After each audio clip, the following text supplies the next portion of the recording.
Iran শত শত drone ও ক্ষেপণাস্ত্র ছুড়ে দেয় ইসরায়েলের দিকে।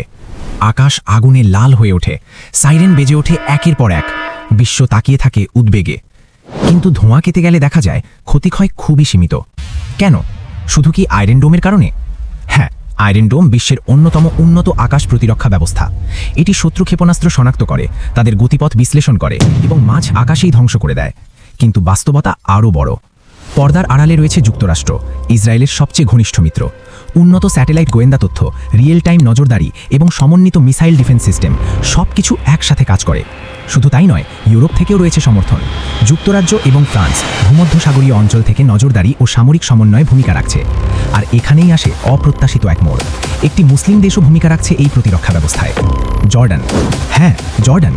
ইরানের কিছু ড্রোন ও ক্ষেপণাস্ত্র ইসরায়েলের আকাশে পৌঁছানোর আগেই জর্ডানের আকাশ সীমায় বাধা পাচ্ছে।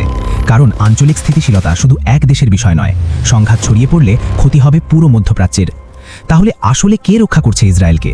শুধু আয়রন ডোম নয়, বরং এক শক্তিশালী আয়রন নেটওয়ার্ক, গোয়েন্দা তথ্যের সমন্বয়, প্রযুক্তির আধিপত্য এবং কৌশলগত জোটের শক্তি। আধুনিক যুদ্ধ এখন আর এক দেশের একার লড়াই নয়, এটি জোটের শক্তির লড়াই। মিসাইল একা উড়ে আসে, কিন্তু প্রতিরক্ষা কখনো একা দাঁড়িয়ে থাকে না।